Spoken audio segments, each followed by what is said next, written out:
or microphone.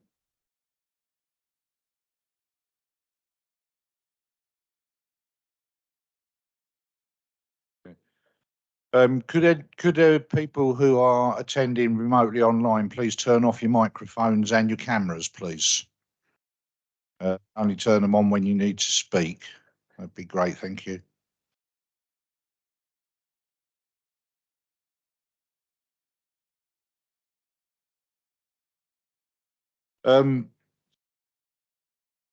Well, before I've still got an echo. I've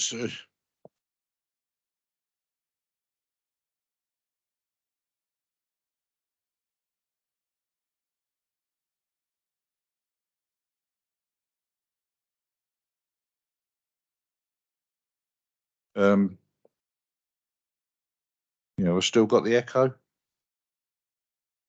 No. Okay, we'll work with that then. Thank you, Billy. Before opening the meeting, please can I ask any members or officers that are in physical attendance to mute or turn off any electronic devices, ringtones, please. Make sure I've done mine. Embarrassing. And as I say, please could I ask any remote participants, please to keep their cameras and microphones off unless they wish to speak. And ideally, please don't use your camera facility as this can affect the quality of the meeting. The meeting will be recorded and data collected during the recording of the meeting will be retained in accordance with the Council's data retention policy. The recording of the meeting may be added to the Council's website. Members accessing the meeting remotely should use their SBC or KCC laptops to participate virtually. If you join using the link on the website or a mobile or tablet device, it is not always possible to identify you and you may not be recorded as in remote attendance. Please can I ask members to speak loudly and clearly into their microphones and switch their mics off after speaking. Otherwise, remote participants may be unable to hear the next speaker. Okay.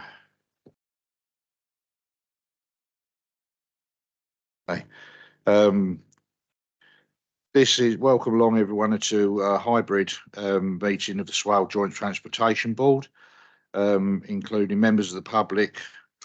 The following staff are in attendance in the chamber or remotely. We have KCC Swale District Manager KCC Alan Blackburn is attending remotely.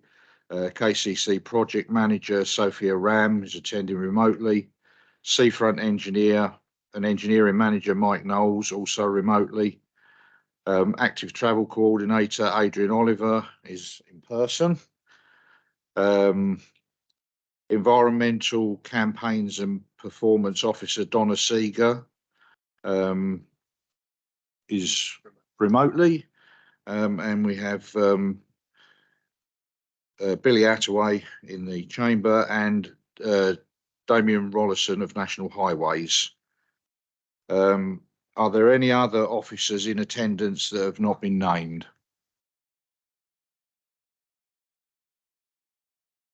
Thank you. I can advise that there isn't a fire drill planned for this evening.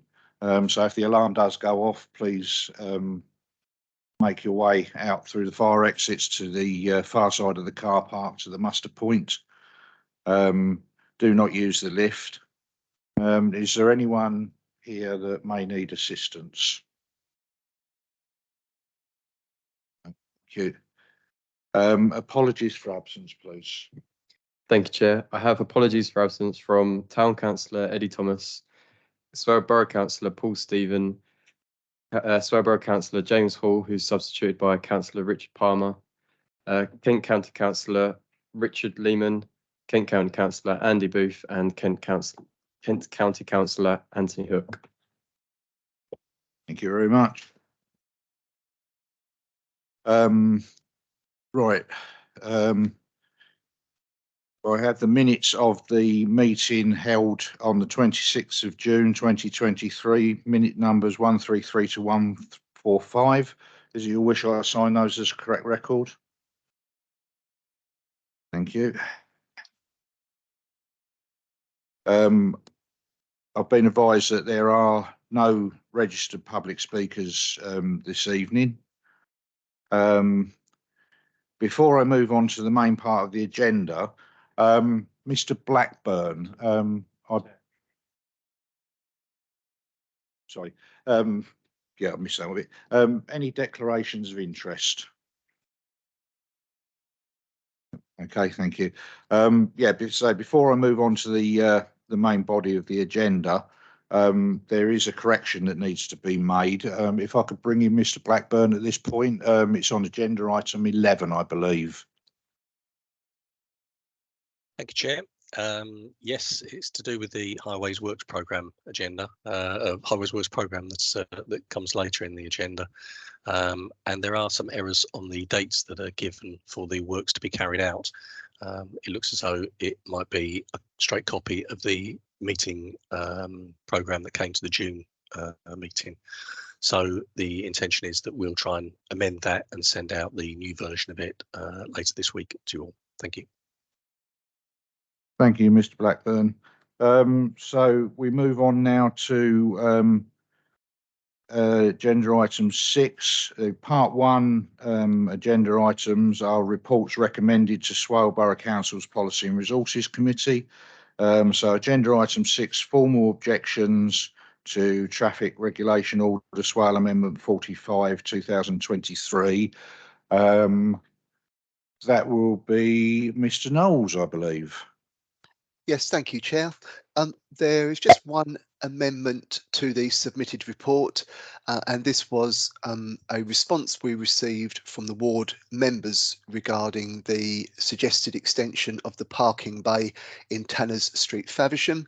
And the response was that the St Anne's SBC councillors are of the opinion that the suggested extension to the parking bay in Tanners Street be progressed, subject to confirmation from the waste contractor that the proposals would leave adequate carriageway width for refuse collections. Apart from that, it is all as per the tabled report. Thank you. Thank you, Mr. Knowles. Members, anyone wish to speak on this agenda item? No, so could I have the recommendation in front of us? We're asked to note the formal objections, indications of support and comments. There are 2 recommendations. One, that the proposed extension to the parking bays in Tanner Street, Faversham be progressed, subject to confirmation from the waste contractor. And 2, that a disabled person's parking bay outside number 19 Burley Road, Sittingbourne, be formalised in the traffic regulation order. Can I have a proposer, please? Thank you. Councillor Baldock proposed, Councillor Palmer second. All those in favour, please show. No. Agreed. Thank you, members. Yeah, unfortunately, Councillor Tutt, as you are not in attendance physically in the chamber, you can speak on agenda items, but you cannot register a vote, unfortunately. Councillor White. Thank you for that, Chair. Yeah, thank you for that. Just a question and some clarification then, because the email we got from Devon Services says if you are a member or substitute, then you are required to attend in person in order to participate in the debate and to vote on an item. So there are 2 elements to that, and I appreciate your clarification on the second part, but the first part I think would be handy to get some clarification, although I assume at the end of the day it's probably in your gift anyway, as chairman. Well, I think what we mean in terms of participate is participate in the voting of the item. Any virtual attendees, as long as they're not public, any council attendees are able to speak on agenda items, they just can't vote because of the regulations. We can amend the invite that we send out. Yeah, grateful for that, Chair, but if that could be just on the Teams invites, if that could be clarified, because at the moment it says you can't participate. We'll correct that, Councillor Whiting, thank you. Just one thing to note, we've already sent the invites out for the whole entire year, so we won't be able to change the invites until next year. So Could Well, could an email be sent to members correcting the? Lovely, thank you. Okay. Right, so we've taken the vote on agenda item 6. So agenda item 7. Right, Donna, that's you, I believe. Good evening. I don't know how much I need to say at this, so do apologise. I may need some help from Mike because I'm very, very new at this. So as per the report, we're looking at trying to remove the bollards from James Street due to the access issues we're having with the freighter. It's causing lots and lots of problems gaining access to get to people's waste. We're also changing them over to an alternate weekly collection as from this week. So we have concerns with regards to if we are struggling to get in already and not being able to get in will cause further delays to residents. So if we remove the bollards, the suggestion is we will have a certain amount given either side so people can actually park over further, which will allow our access into the road a little bit easier.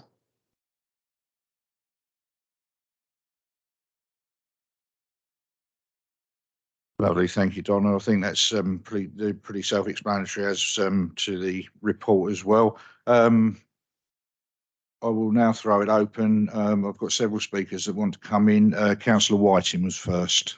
Yeah, thank you, Chairman. I'm just going to be voting in favour of the recommendation that we remove these.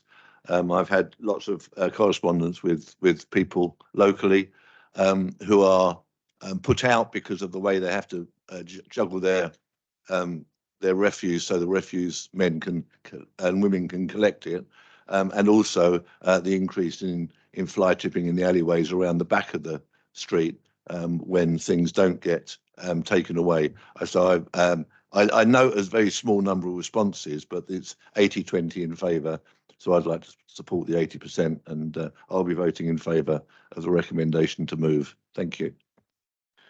Thank you, Councillor Whiting. Councillor MacDonald. Yes, I actually went down there and had a look. The problem is it's almost can't be solved, but I think it's the best result that is possible. The problem is that James Street is extremely narrow. It's narrower than some of the other ones, and there are a lot more bollards. And it's quite true, if you've got parked vehicles, you can't get a dust lorry down. And so I will be voting in favour of it as well. A number of residents came out when they saw me looking, and they pointed out the problems. The major problem, of course, is that one would hope that disabled people are looked after, but they would have to go down in the carriageway. But as there's so little traffic that actually normally travels down there, I would suggest that drivers going down there should take care. But I think it's the only solution, the only possible solution, quite frankly. So thank you. Thank you. Councillor Wright, please. Yeah, thank you. I mean, quite obviously the bollards were put there for a purpose in the first place. And it's it's okay, you know, the majority of the street quite obviously want to have their rubbish picked up in a timely and correct fashion. And obviously that's obviously not happening if the freighter can't get in there. The issue is, Peter's picked up on it, is obviously if you remove the bollards, then presumably cars will park on the pavement. There won't be any access for people to, or very limited access to walk along the footpath, and then they'd have to mount into the road. I hear what everybody's saying. I haven't been and visited the site, but I'll defer to those that have. But it does seem to me just to, if they were put there for a purpose in the beginning, there needs to be a very good reason to take them down, apart from the fact it allows a freighter to get in. Thank you. Thank you. Councillor Palmer, please. I'm along the same lines of Councillor White. I think we've got to be very careful when we make this decision. And I'd actually question the lawfulness of it, because what we're advising is that people can park on the pavement. Now, I remember in 2014 when the colleague on my right suggested that at this very same Joint Transport Board about parking on the pavement. And KCC's robust answer was, we can't ever permit that. We can't ever sanction it because we don't know what's under the pavement. If there's damage to the pavement and to the services underneath, we will be liable. And what we're doing tonight is deciding to say people can block the highway, block the pavement, cause obstruction. So if someone gets prosecuted for obstruction because you can't get your wheelchair through, is their defence going to be the Joint Transport Board and Swale Borough Council's Policy and Resources Committee recommended this? I think we're treading on dangerous grounds. I'm very sympathetic for people in Sheerness, particularly roads like James Street. They're not easy roads to navigate, but should we be sanctioning parking on the pavement? And if we are, can we have a list of roads that is suitable to do so? Thank you. Thank you, Councillor Palmer. Councillor Baldock. Yeah, I've got another speaker after Councillor Baldock, and then I'll come back to you. Yeah, I had similar reservations, and as Councillor White said, they were put there for a reason. I'm always being asked if we put bollards up, because people do tend to park on the pavement and then make the pavements unusable. Having actually looked at James Street, haven't been down there, but I've done some in-depth online research. Looked at that picture. The gaps between the bollards is quite considerable. You could easily park the car on the pavement between the bollards. So it seems that we've got the worst of both worlds at the moment. You're not actually preventing parking on the pavement, and you're not and what they are doing is stopping people from parking close to the pavement. So either we put more bollards in, or we take the existing ones out. But I would like to have had more response to taking them out. But I do acknowledge the Sheppey members are all seemingly in favour. So on that basis, I'll probably go along with them. But it is you've got to be very careful doing that. Thank you, Councillor Baldock. Councillor Gould. Thank you. I've also been to the in-depth online research, but it's quite interesting looking at the two halves of James Street, one of which has bollards and one of which doesn't. And you can see what happens when there aren't the bollards is that the pavement is blocked in numerous places down the other half of James Street where it isn't on the path half where there is the bollards. I would have thought if there's actually an issue about access, then using some double yellow lines to create a chicane or to just stop parking down one side of the street would be a better answer than taking up the space for pedestrians and people in wheelchairs, etc. Thank you, Councillor Gould. Before I come back to members in the chamber, I have Councillor Dolly Worcester would like to speak. Oh, hang on. Can you hear me okay? Yes, we can hear you, Dolly. Thank you. Sorry, just wanted to check that. Thank you for allowing me to speak at this meeting as a ward councillor for the area concerned. A couple of things that I just wanted to check was when I looked through the officer's report on this particular item, I didn't see any sort of consultation with KCC with regards to traffic management or how the parking or any sort of predicted problems that were going to come from the removal of the bollards. I was also a bit concerned about the amount of people that have responded with regards to the consultation, and also that I don't see on the report any sort of direct report from the people doing the bin collection either, to actually talk about what they were going to feel the benefits versus the negative connotations of this were. in general, when I've spoken to residents, they are vaguely, absolutely in support of this. But the two responses that I have sent on to Swale, again, were negative. But, you know, are people going to write to me with positive responses to this? I don't know. So verbally positive, but the two responses I've had from residents in writing have been negative. And I wanted to add that because that is actually lived experience of the residents that are going to be affected by this decision. Thank you very much, Chair. Thank you, Dolly. I've got Peter MacDonald and then Councillor Palmer. Yeah, if it helps members, it's not, there isn't a traditional pavement. It's one of the very few roads that were actually done properly in Sheppey with paving bricks. And the whole thing just slopes up towards the properties. So, yeah, very difficult to solve the problem, but I think people have got to take care. You probably don't know at the moment, but Sheerness Town Council are really quite, they've asked me to look at restricting the speed in a lot of roads. And although I don't think anybody with any brains at all would drive down James Street fast, we are hoping that we'll be able to install 20 mile an hour zones in all these side streets. Thank you. Not if the Prime Minister's got anything to do with it. Councillor Palmer. Yeah, just to draw your attention to the new ultra slim bin lorry that was purchased by Reading Borough Council in March of this year to deal with such problems in such roads.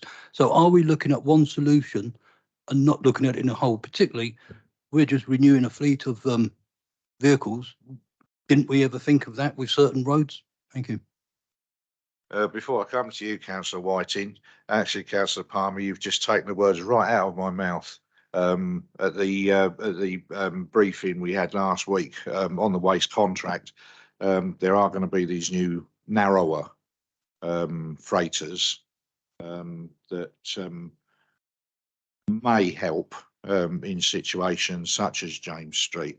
Councillor Whiting. Yes, thank you. On that particular point, I thought I saw an email last week or the week before from somebody relating to narrow freighters, and they couldn't get the narrow freighter down.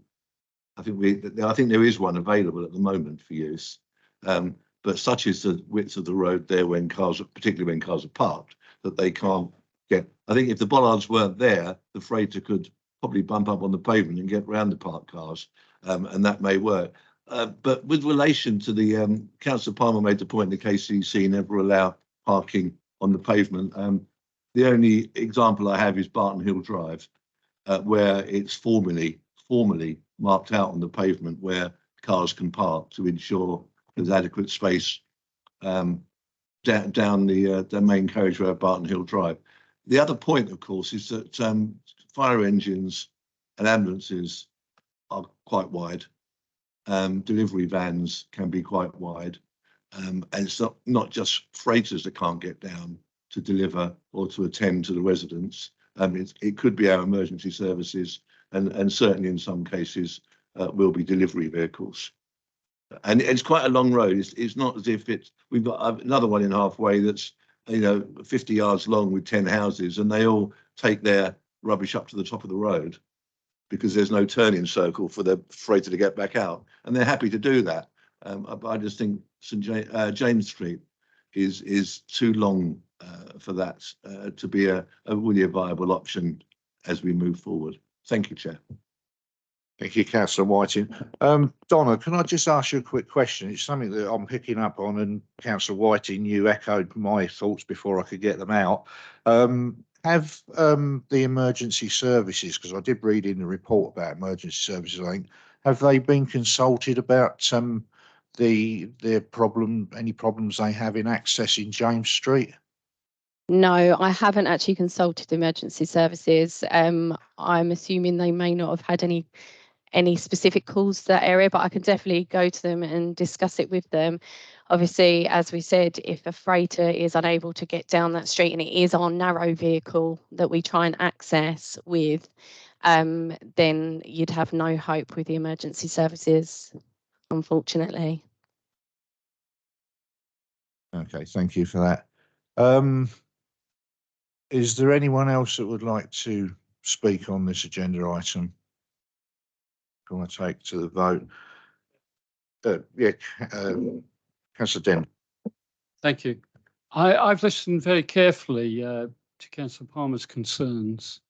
I don't know the area very well myself. My inclination was to vote for this, with the problems. But I am concerned about the points brought up about emergency vehicles and any services that may be under. Councillor McDonald says there's no pavements as such there, but there still may be services under those areas. I don't know if it's for everybody else, but can we defer this until we get more information on both those points? Is that a proposal, Councillor Dendell? And do I have a seconder for that proposal? Thank you, Councillor Watson. Right, does anyone wish to speak to that proposal? Sir Palmer. I think as we're already making a recommendation, anything like that can be looked at by P&R before the decision's made.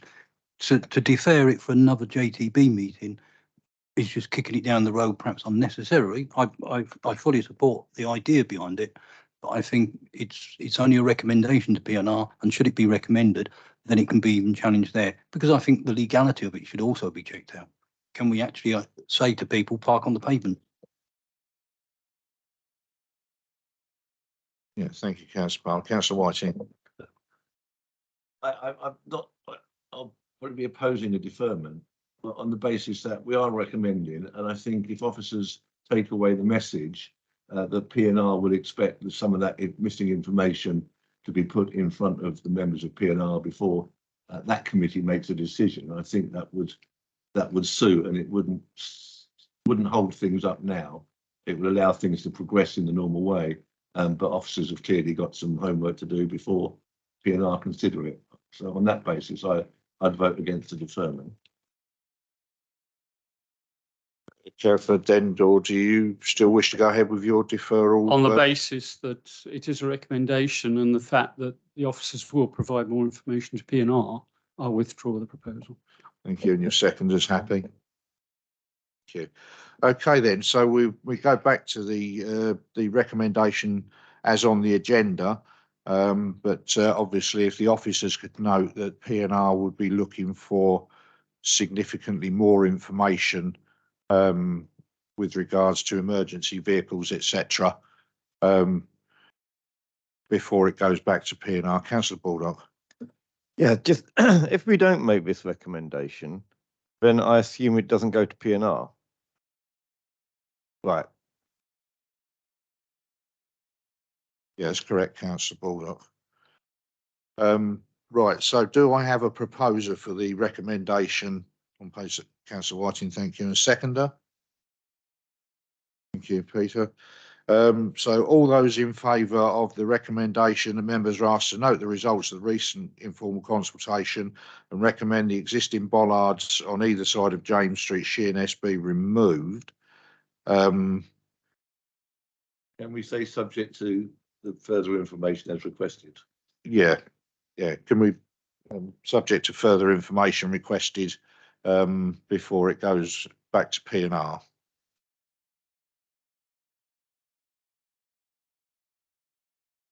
Are you happy to add those words to the, Peter? Yeah. Thank you, Billy. Okay, so subject to those amended words, all those in favour, please show.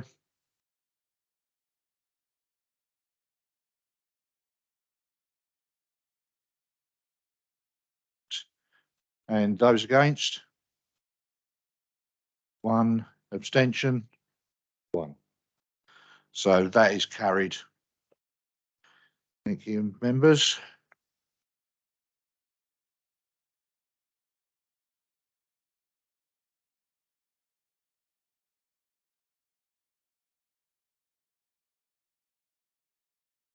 So we move on to agenda item 8 on page 21 of the report.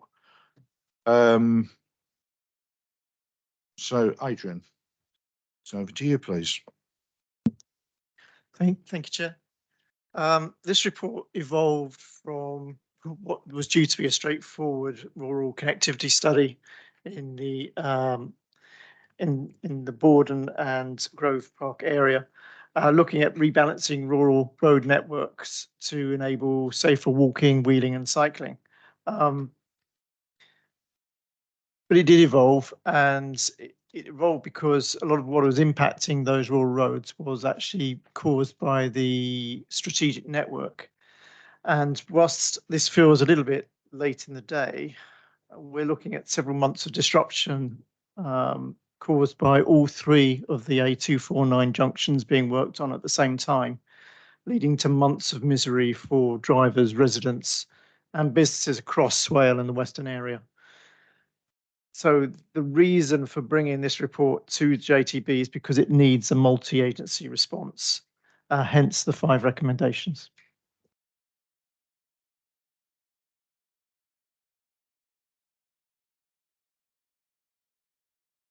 Councillor Wright. That's okay. Thank you.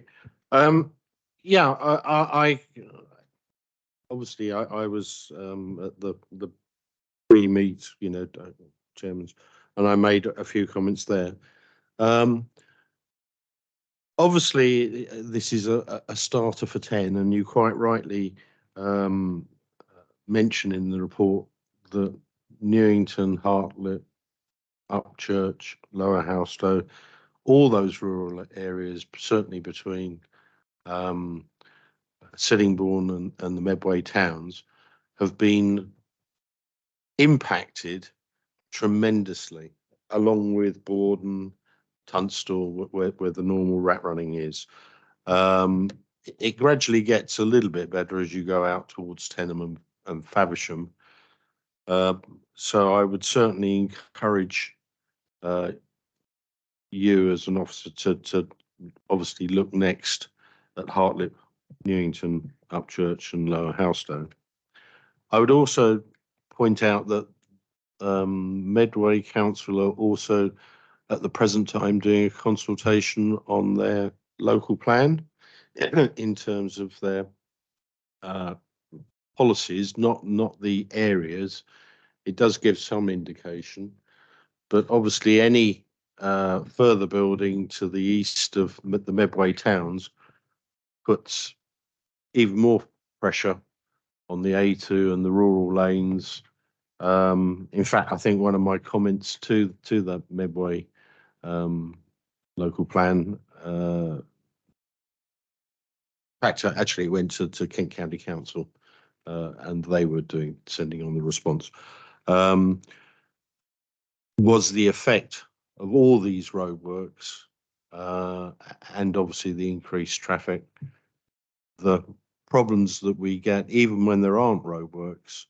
When there's an accident on the M2, the A2 becomes the default, along with the rural lanes as well, causing real issues.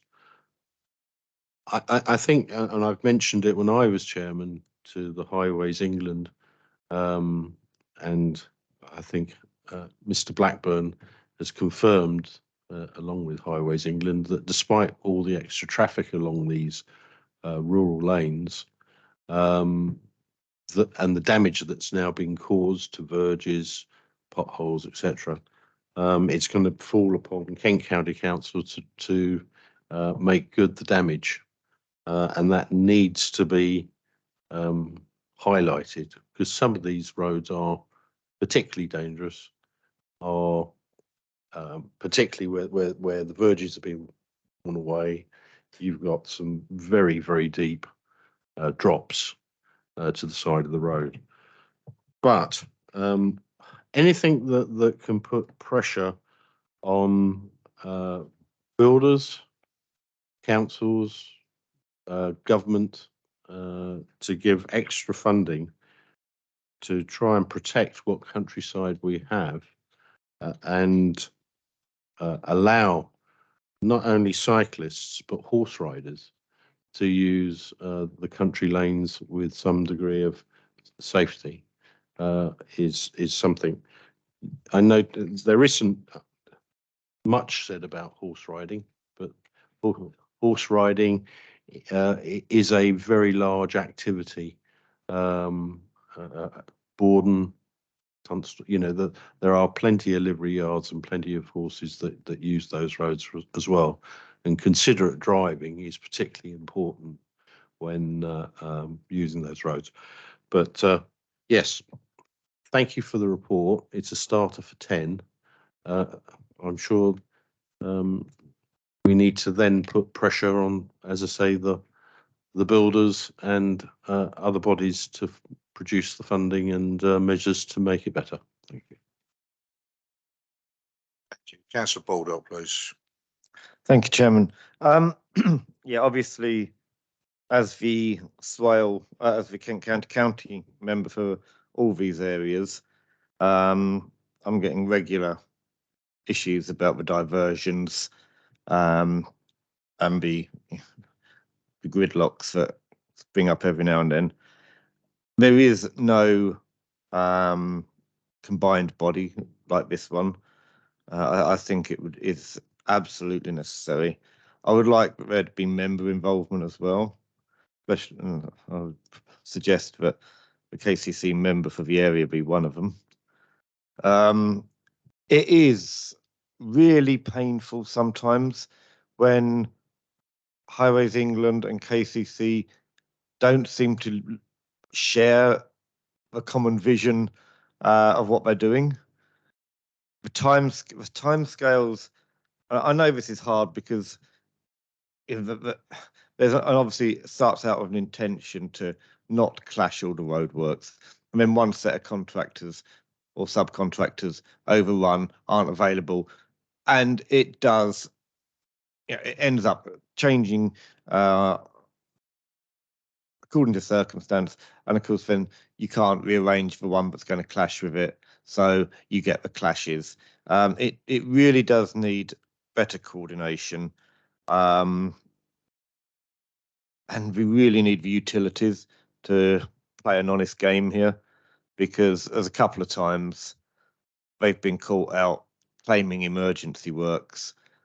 I mean, oh, they're quite happy to put them off for a couple of weeks, which means they weren't emergency works. They just weren't programming them in, because it's easier to just declare it as an emergency, got to go out, do your bit, and not program it in with KCC. I think the new KCC cabinet member, I have raised this with him. I think he's very much of a similar opinion. So hopefully we'll see a bit of tightening up from KCC on this, because it causes chaos. And you need local knowledge to know that, yeah, if you've got works going on in Keykole, you don't put another set of works in Lower Halstow. They said, oh, but it's miles apart. Yeah, the two aren't close. It's like, no, you block up Keykole Hill. Everybody goes back through the back roads of Bobbing, Newington, and Lower Halstow. You block up Lower Halstow, they're then going to go down the third-rate roads that not even local people want to use unless they really have to, like Wardwell Lane. So, yeah, I think this is really good. I'd also like a little bit more done on the issues of Borden's rural lane issues and the other issues that are raised in this. I hope that this will be taken forward positively as well, because it indicates just so much needs to be done. So I'm happy to propose the recommendations, Chairman.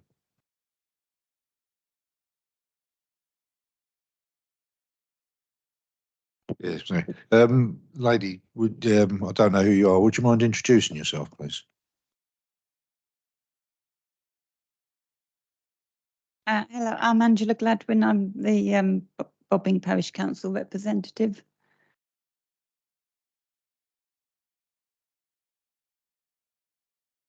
Oh, do I?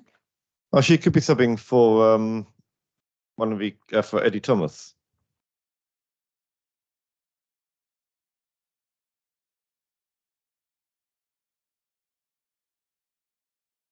Have I? Yes, I don't know. Sorry I'm late, but the trains were all up the chute.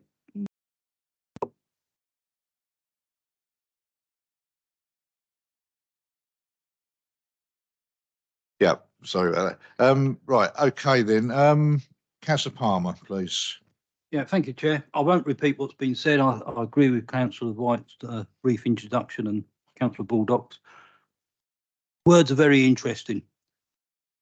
In recommendation 1, the works at Junction 5 and the Key Street roundabout will obviously eventually improve the flow of traffic on the M2, A249 and A2.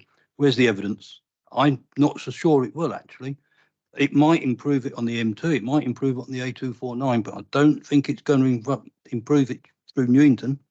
So what, you know, as these roads are improved, more housing's coming through because Grampian conditions are lifted. That's going to lead to more traffic. So in certain areas, I don't see it improving. I think it's an aspiration or it's hoped, but I think to put it, it will obviously eventually improve the traffic flow. The minute someone's stuck on the A249 waiting to get onto the M2, they'll say you're wrong. Thank you. Thank you, Councillor Palmer. I can see Adrian scribbling away. You'll need a new pen by the end of this. Adrian. Councillor Watson, please. Thank you, Chair. If I can first give apologies from Councillor Harrison, who's currently, she forgot she was supposed to be here. She's currently in an overrunning Zoom call. I agree with everything that has been said so far. I will be going to my local councillor, Councillor Baldock, as I live in Borden and Grove Park, concerning the issues that I have with what's going on. It is getting quite, and I'm not a driver. I'm a very nervous passenger. I'm not a driver. My husband goes through the rural roads through Borden, etc., to get down to Maidstone, and most of the time I keep my eyes closed because there's I've seen there's lots of vehicles now coming through, and they're not doing 20 miles an hour. They're close to 50. We are looking at the rural roads being used a lot more, and now we're going, I think we're about to hit it tomorrow when there's going to be even bigger problem with the roundabout at Stockbury. So goodness only knows where all the traffic's going to be. Well, I know it will be on the roundabout at Key Street. I appreciate the report though, but it concerns me that we haven't, you know, the reports haven't looked into sort of the impact it's going to have on the rural roads, on the local residents, and the mental health thing as well. I have an autistic child that works in Maidstone. He has a particular bus he gets on, and he has to be at Maidstone at a certain time. And for the last 2 months, he's been late because the buses just can't get through. They get stuck on the A249, and you're looking at a journey that normally takes about half an hour, taking an hour and a half to 2 hours to get to Maidstone. So again, we obviously need to get the employers involved. We need to get the bus companies, talk to them as well, because this is affecting everything. It isn't just a case of, you know, I understand this is progress, and we have to have progress. And when it's all finished, it's going, please God, it's going to be amazing. And the roads are going to be so much better for everyone. But now we're looking at so many different parts of roadworks going on that Sittingbourne's turning into the car park that is the M25, and none of us want that. I only have to think about looking at ambulances and emergency services, how they're going to get affected by all these roadworks as well. So this obviously is a way forward, but we need to be looking at a lot more consultation being done. And this perhaps should have been done in hindsight before. This is a big investment, not just in money, but in people. And we really need to be keeping on this, and we need to have closer relations, so to speak, with all the parties involved. But as I said, I'll be getting in touch with my local councillor to voice my concerns, and he'd be sick to death of me. But yeah, I mean, this is obviously is the way forward, but we, you know, yeah, we need to sort this out. Thank you, Councillor Watson. Yeah, and you will recall from the Sittingbourne Area Committee meeting a few weeks ago, where we had the bus company executives come along One of the biggest frustrations of the stagecoach director who came to the meeting was the fact that there's been so many roadworks through not just Sittingbourne, but also Faversham, Tenham, and so on and so forth, is one of the reasons why they can't really put out a proper timetable as such, because they put out a timetable. It comes, it comes up on their signage that the bus is due at such and such a time, but it's just stuck in traffic somewhere along the route. Councillor Whiting, please. Thank you, Chairman. I've got a number of points, but first of all, I do agree with much of what's been said already. They're just roadworks everywhere. Going anywhere is not a pleasure anymore in a car or in a bus or in a taxi or wherever else you might want to do it, on foot, on bike, on a horse. It's no fun out there at all for anyone. And I agree with Councillor Wright's points about, getting some government funding and getting some in. But actually this report doesn't talk about that at all. The recommendations aren't about lobbying government for anything. Perhaps they should be, but they're not as they stand. Councillor Palmer, very quickly, he talked about language, but I see on page 23, under 4.1, we talk about a continued haphazard approach and a hodgepodge of traffic interventions. Now, that may be how we feel about it, but I know that Mr.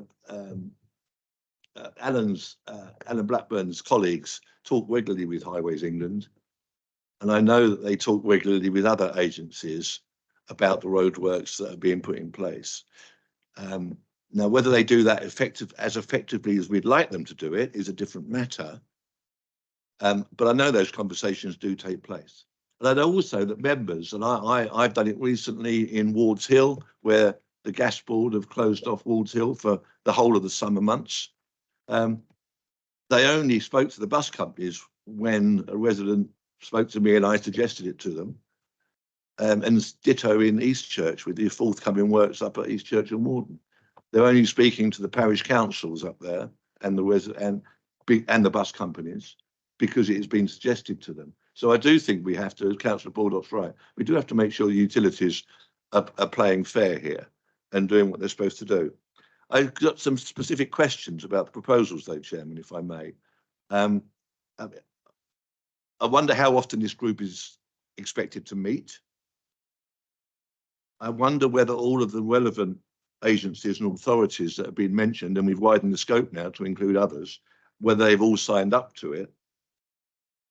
I made the point already that KCC, Swale and National Highways already meet to discuss some of these issues. So it would be nice to understand which ones they're not discussing or how regularly they are discussing them and to what depth. And also what resource is going to be put to manage this. And I take Councillor Baldock's point seriously. I think members should be involved in this, but we're now talking about getting Democratic Services or KCC or National Highways or the police or the bus companies to foot the bill for the meeting rooms and the admin and everything that goes with that. So there's a cost attached to this. There's no mention at all about how it's going to be paid for. And my final point is that I wonder what these are. These recommendations, are they recommendations to P&R? Because if they are, it doesn't say that. It suggests that we can agree this, and I'm assuming they are. They are recommendations to go before P&R Council. So that would be nice if that was clear. But I think the answers to those questions need to be like the last one. If we say yes, let's take this forward. I've got serious doubts about how it's going to work and who's going to pay for it and how it's going to be managed with so many players. Not that I don't want it to work, I do. I just have doubts that it can be made to work.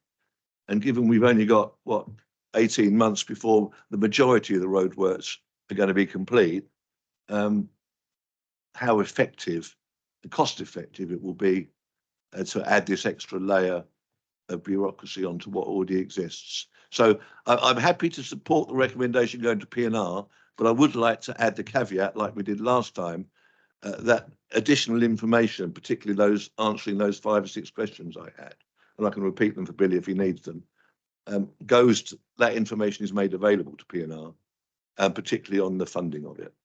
Thank you, Chair. Thank you, Councillor Whiting. Councillor Dendor. Thank you, Chairman. Yes, I'm going to make it even worse, I think, a little bit. I notice only one reference in recommendation 2 to Grovehurst. When the Grovehurst Junction, well, they have started, the Grovehurst Junction works have started. They're supposed to be lasting a year. But diversions from the Grovehurst Junction are going to clash with the diversions from Junction 5 on the M2. They're all going to be going around bobbing in circles. And really, I mean, I know this is for rural lanes, but I think Iwade, there has been a Southern Water, I think, a set of traffic lights there for almost a year.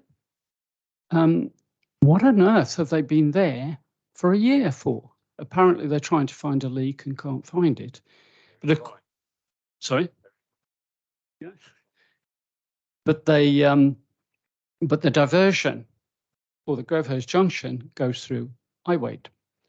And of course, the lights are there. And as you all know, the road narrows up by the Woolpack, which pushes them, and this is my point here, pushes them onto School Lane and out onto, I can't remember the name of the road, but onto the rural roads on that side. So I guess what I'm saying is don't minimise the Grovehurst Junction. It's going to add completely to the problem. Councillor Dendor. Councillor Baldock. Yeah, I think I took this to include Grovehurst stuff. So if we could just make that a bit clearer for, but I'm actually wondering whether or not it needs just one group to see it through all the phases, because we've got the M2, we've got Grovehurst, then we've got Key Street and the Western Link. They're all, I know you've taken the word link up. They're all linking into each other. So I've used the link twice there, but they're all linking into each other, overlapping, having, the cumulative knock-on effects. So I think one group to continue for the whole period, rather than 2 groups. There may be a reason why the 2 groups are. Maybe one's to look particularly at Borden, which Chris I'd obviously support that. About the cost, and these are things that should be happening anyway, but just not being done as effectively as perhaps they really ought to be. And maybe this group is the way that effectiveness could be enhanced, so that rather than duplicating work, they're actually focusing the work in a shared space with each other. And I do think that that shared space approach, where you've got the different authorities actually working out what they're doing, is better than in little isolation, because you've got to look at this in the whole. You've got to take a holistic approach to this, because otherwise, what we're seeing at the moment is a bit hit and miss, a bit patchy, and we've got, as I said earlier, we've got to bring the utilities on board and illustrate to them the problems they cause when they just suddenly turn up. I mean, there was one in, just when those ridiculous lights went on at the bottom of Wise's Lane. Then there was Openreach, I think, or no, British Telecom, suddenly started working Boyce's Hill. And the queue for Boyce's, caused by the Boyce's Hill, was actually starting to go through a closure at Wise's Lane. So we were about 10 minutes from utter gridlock. Luckily, the work on Boyce's Hill only seemed to last about an hour and a half. I don't know if they were told to move, because I did report it in, or if they just had a small job. But a small job like that, utter chaos. So we really do need to be showing the utilities what the impacts are and how their little bits upset everybody else's hopefully carefully staged plans. But I'll say this is stuff they should be doing anyway, so they shouldn't be duplicating, they should be focusing. Thank you, Councillor Baldock. Yeah, maybe I didn't make myself clear at the beginning of the meeting, Councillor Whiting, but I did read out the point that the first section on the agenda is part 1, reports recommendations to Swale Borough Council's P&R. I'm obliged, Chairman. It's in the other reports. It's mentioned there explicitly. It didn't in this one, but I'm grateful for the clarification. Thank you. Thank you. Well, I'll take Councillor Wright, and then I'll ask Adrian to come back and answer some of the queries, and then I'll take Councillor Wright, Councillor Gordon, then I'll ask Adrian to come back. Yeah, thank you, Chairman. I think one of the big issues that this all causes when it gets to this gridlock stage, as well as the rural lanes, it actually costs businesses and people money, time, extra pollution, and it needs to be impressed upon, whether it be, and I don't know whether Alan Blackburn wants to say anything as the, I suppose, the holder of these rural lanes. One would hope he might say a few words.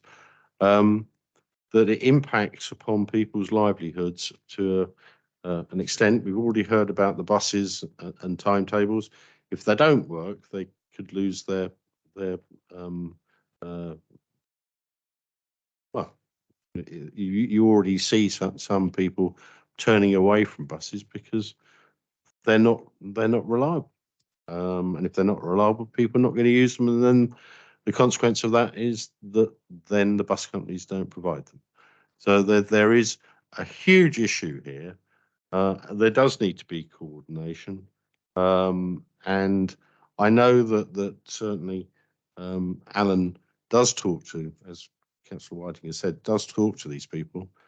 But when you look at Facebook, there are an awful lot of people that just do not know what's happening and where to go. So the communication needs to improve, and whether this group could help that situation to help the public is another thing. But they're the points I'd like to raise. Thank you. Thank you, Councillor Wright. Councillor Gould.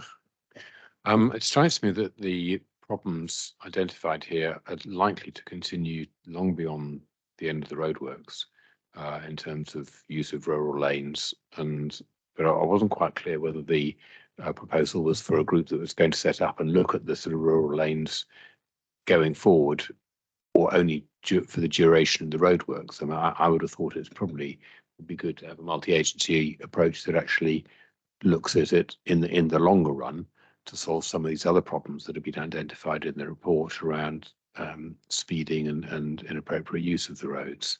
So I was just wondering whether that was what was being proposed as well. Thank you, Councillor Gould. I'll ask Adrian to come back in now, and then when Adrian's updated us, Mr. Blackburn, if you'd like to then make a few comments, I'll call you in after Adrian. Thank you, Chair. Thank you for all the comments, and thank you for reading the report and contributing. That's brilliant. In terms of funding, I think it's already been said here, this should have been done in the first place. This should have been done by National Highways and KCC. So as far as I'm concerned, these are huge projects, and the funding for making sure the rest of the network operates in a functional way is their responsibility, and they should be funding this task force. This task force was supposed to be two.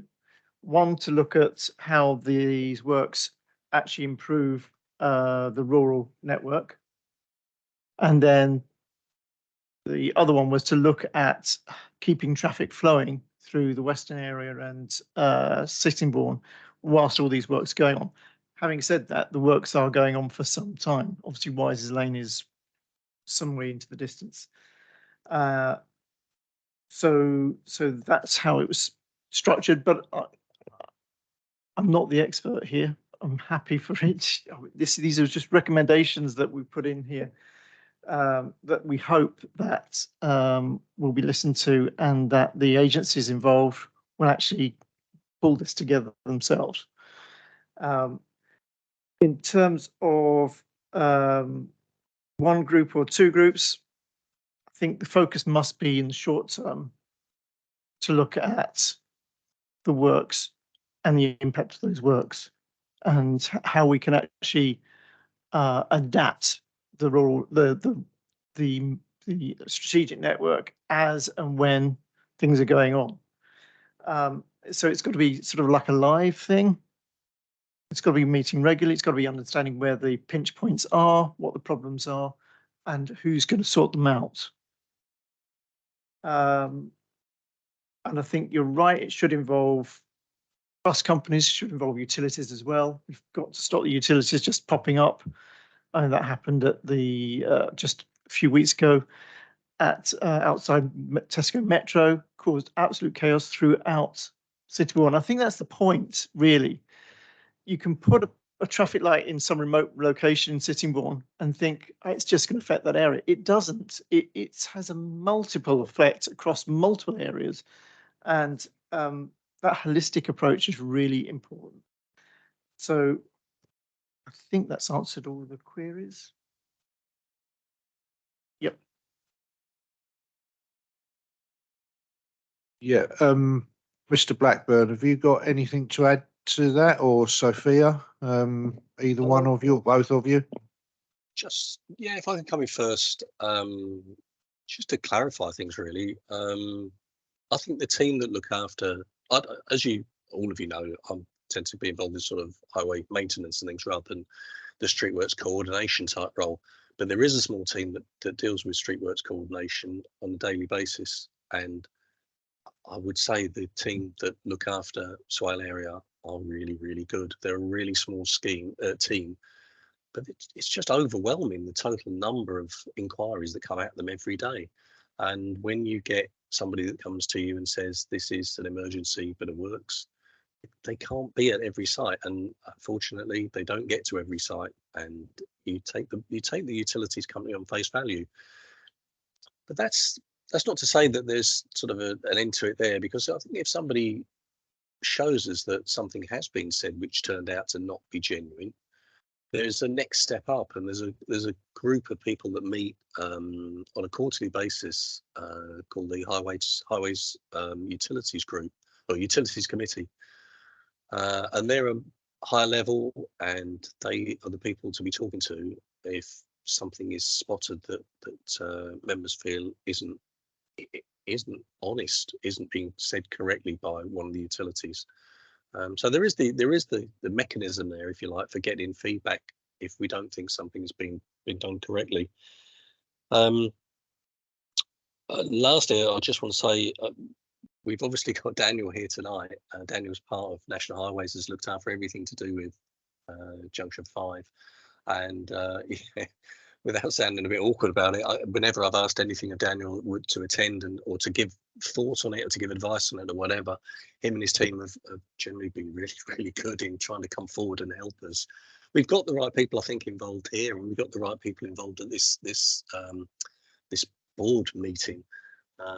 If you have recommendations as to if you think something can be done better in terms of public communication, please say, and we've got the mechanism there to try and get that back to the utilities that are maybe involved in it. So yeah, please use us for that. I'm sure we'll try and do everything we can to help. Thank you, Alan. Councillor Baldock. Yeah, thank you, Chairman. I hear what Alan says, but if everything was working so well and all these groups were doing their jobs so well, we wouldn't be faced with a daily deluge of problems. Now, what we're suggesting what this paper is suggesting is a different way of looking at the issues and overcoming the problems that we are facing on a daily basis. It's no good saying we can report things to a meeting that meets quarterly. Sorry, these things are live, they are on the ground, and maybe there needs more people looking after Swale, since we're having all these huge projects that KCC have agreed to or pushed for, perhaps then we need more staff looking after Swale until these projects are completed, because if they're overwhelmed, that means there isn't enough staff. This is a different way of trying to address something that, frankly, at the moment isn't being addressed adequately. It's no good to just dismiss this and say that the current processes are working fine when we've got these issues on a daily basis. And so I think it's wrong to dismiss this as an alternative approach, because all it's trying to do is help make everybody's job that bit easier and that bit more effective. It should be seen in a more positive way, I think.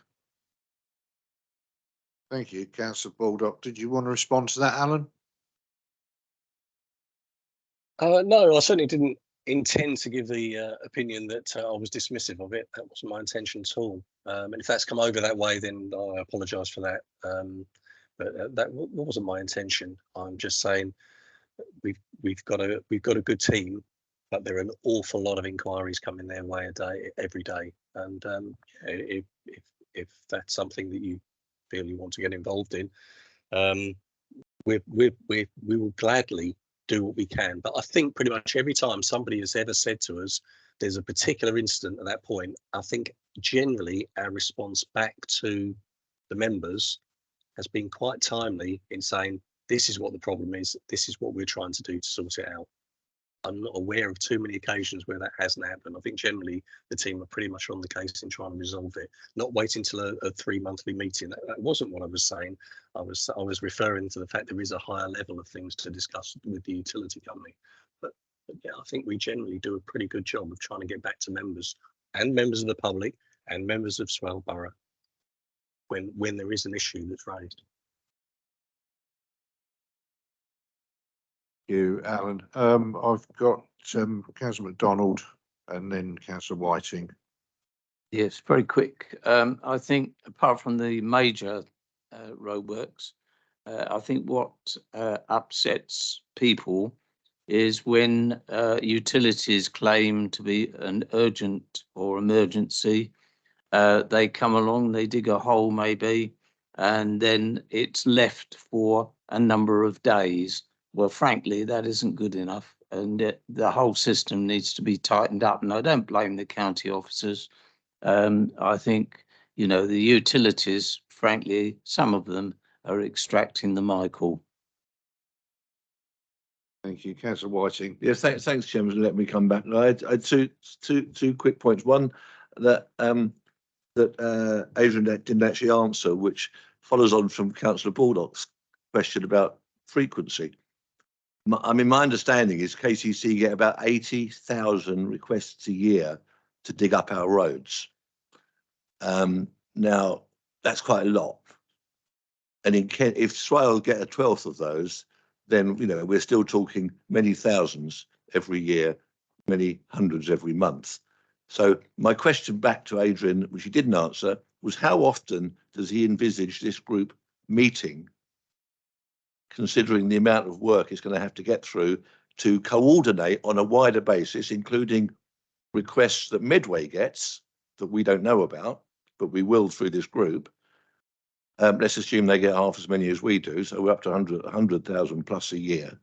How often does Adrian expect this group to meet to discuss that in time to allow this much wider planning, which I agree we need? I'm not against any of this. I just wonder how effective this vehicle is going to be at solving the problem, which has been well stated, and I don't differ from the problem that's been stated. Thank you. Thank you, Chair, and apologies for missing frequency. I don't really have an answer for that at the moment, because the focus is actually on the works that are happening planned to happen across 2024. So it's making sure that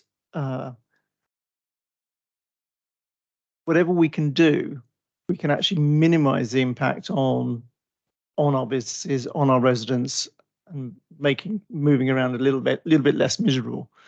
So I don't actually have an answer for how often that group should meet, but initially it's got to meet and make sure that we've got robust plans in place that will cater for the fact that Grow First is will have diversions to cater the fact that there will be diversions from junction 5 to cater for the fact that there will be diversions around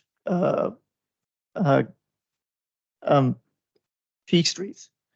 So it's got to make sure that there's a robust way that the traffic can keep flowing, even if it's slower, but keep flowing.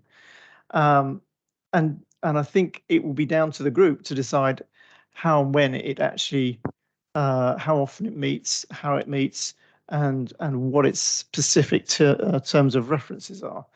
But I think it's the first thing is to have that conversation across agencies to make sure that's happening whilst all these major works are happening across 2024 and into 2025 as we move with Wises Lane as well. So I think there's a lot of people who need to be involved. It sounds like we're asking a lot, but I don't think we are. At the moment, we are struggling with traffic in Sittingbourne, and we're struggling with traffic on our rural lanes.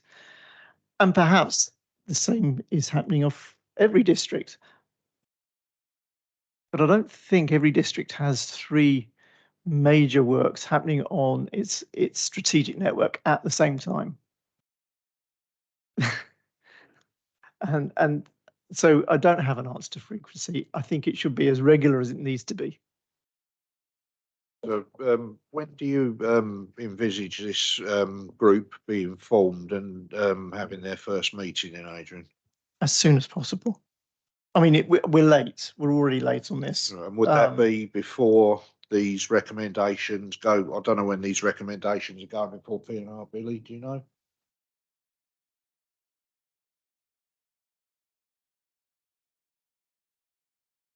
Yeah, well, perhaps that information could be available in the report that goes to P&R when these recommendations go.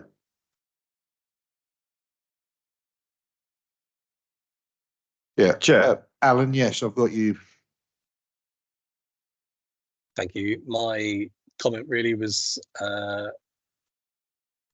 intended really for Councillor MacDonald, and all I wanted to say was it literally is an everyday occurrence that you finish up looking down a hole and saying, "Oh, well, we didn't expect to see that down there." There is a 6-inch pipe has been updated in the last 40 years to an 8-inch pipe, and you didn't expect it. Most of the times you see people looking into a hole and the work not happening is generally because they've had to reorder something because something hasn't been documented in the last 40 years since that pipe was down there, or a main laid by somebody else is literally right on top and you can't fit that valve in that you had planned for the job. Most of the time that is the reason for the delay. I just wanted to make the point. Thank you. Thank you, Alan. I've got Councillor Wright and then Councillor Baldock, and that will be just about it before I ask maybe Sophia and Daniel if they've got any comments, but I'll take Councillor Wright next. Yeah, thank you, Chairman. Yeah, I agree with a lot of what's been said already, but I do think that the communication to the general public could be a lot better. You know, I only have to look at Facebook to see, you know, the messages coming through about either the traffic jams, how do I get here, is this running, is this blocked, is this road closed, how's the junction 5 working.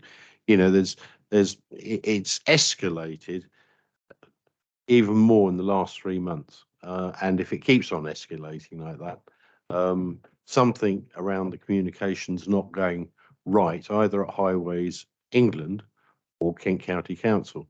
It would be really nice to see, certainly for the planned works, and certainly we put notice boards up, but it would be good to have maybe an app that or the sat-nav companies notified of these diversions, so that people get automatic diversions. So much more can be done, I think, electronically to actually move traffic away and along the more strategic routes. I think all the strategic route roadworks needs a person operating the traffic light system. Certainly when you get three-way traffic, I've seen several, certainly going into the Medway towns, where it's been four-way, and the traffic has gone from the Medway towns to Key Street. And it's been bloody awful. It's taken 45 minutes to go 10 miles.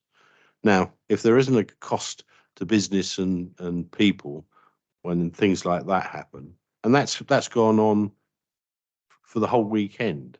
I know that's Medway, but it's still not good enough because we all live in Kent, including people in Medway.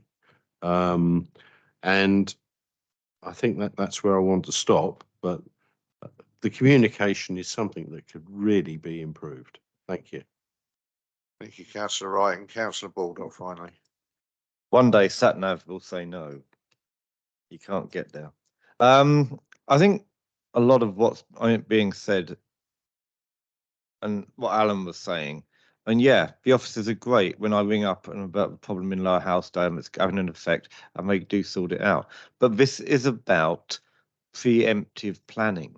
This is about saying these issues are happening. When you do that, this will be the impact. Let's look at what the impact will be and trying to make sure that we're ready for it.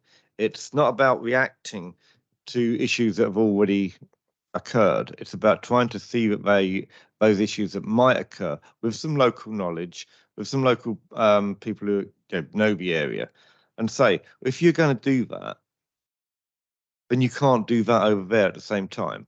They might look far apart, but you've got to stagger that. That's got to be different. If you put if you put something that's blocking up Milton, that will have an impact on all those roads in Wade. If you close the Ferry Road at the same time, then you're going to push them down other roads. It's about seeing what's coming forward, and with our local experience, saying that has got to be. You've got to avoid that. And I think if it works, a lot of those we will hopefully see a lot less of those calls being made, because we will have foreseen some of the problems and headed them off. I think that's what's lacking at the moment, is local people with local knowledge actually saying, don't do that at that time. Just a bit of, last year we had, when Wises Lane was closed, they were diverting through Baldon Lane, and for a week of the 7-week closure, Baldon Lane was closed.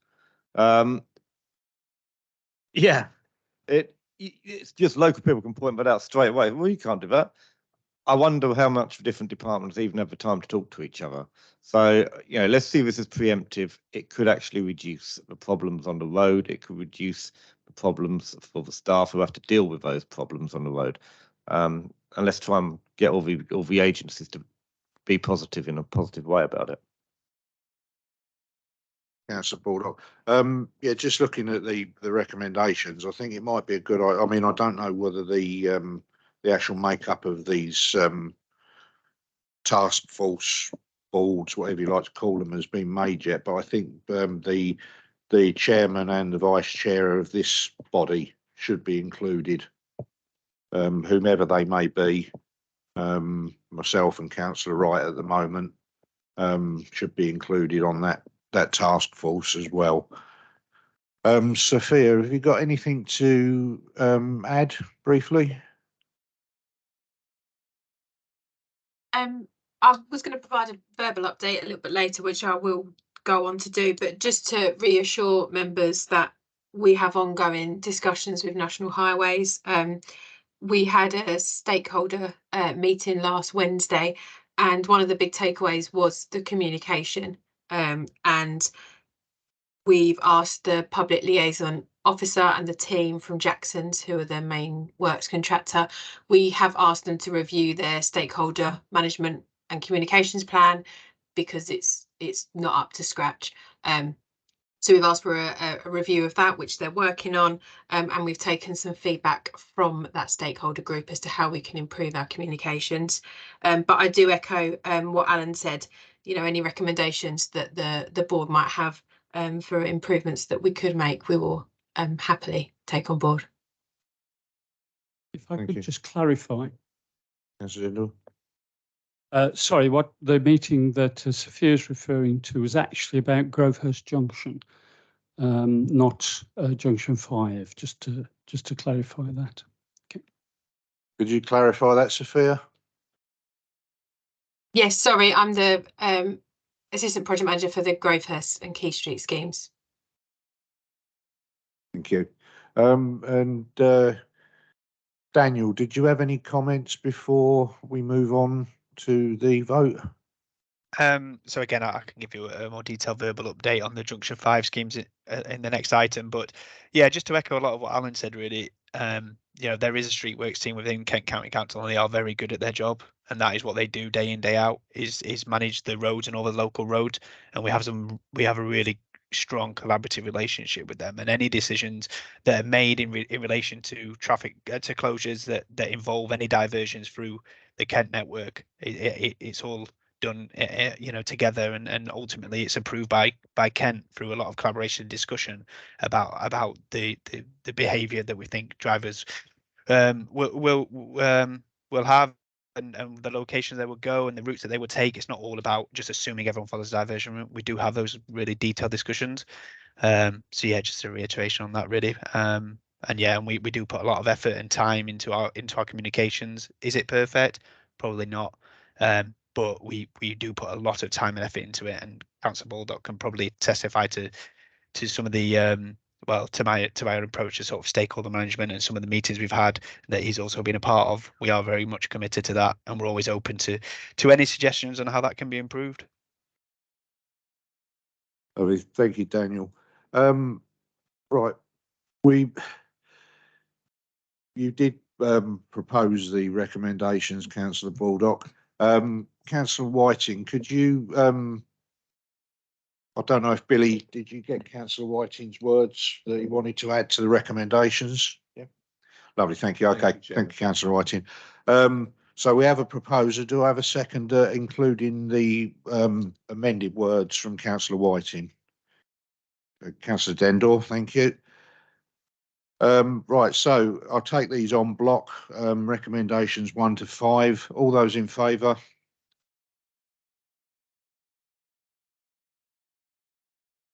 Unanimous. Thank you, members. That is unanimous, and that obviously will go before P&R. Thank you, Adrian. Thank you, everyone. Right, so we now move on then to agenda item number 9. Daniel.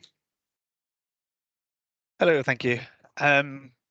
So I'll just give a brief update, but just to also touch on what I just said, there is a Kent corridor coordination group that meets. I think it's bi-weekly, and that's essentially attended by all the traffic management representatives of any major scheme. So ourselves, Grovehurst, any other schemes along the Kent is attended by representatives of Kent Streetworks, and also National Highways Road Space Team and local authorities, and the such like. And their job is literally to plan out the Kent corridor and the works that are going on, and to make sure that they don't clash with each other. And they are essentially the experts and the people who have that local knowledge. So yeah, so just to kind of just to say that activity does take place.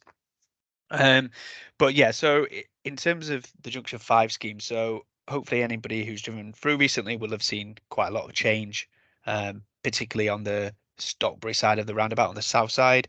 That section of the new flyover is almost complete. We're just finishing off the retaining walls before we then able to build the road itself. But that's almost there.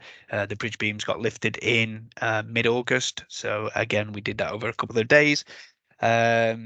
And we've now moved on to the north side of the roundabout. So again, if anyone's driven through the last week or so, you will see that the formwork and the caging for the abutments on the north side of the roundabout are now built. So we'll be doing a concrete pour this week and next week to finish those off. And again, then the bridge beams for that side will be lifted in. I think mid-October is a current plan, before we start the retaining wall construction on that side, which will very much mirror the south side.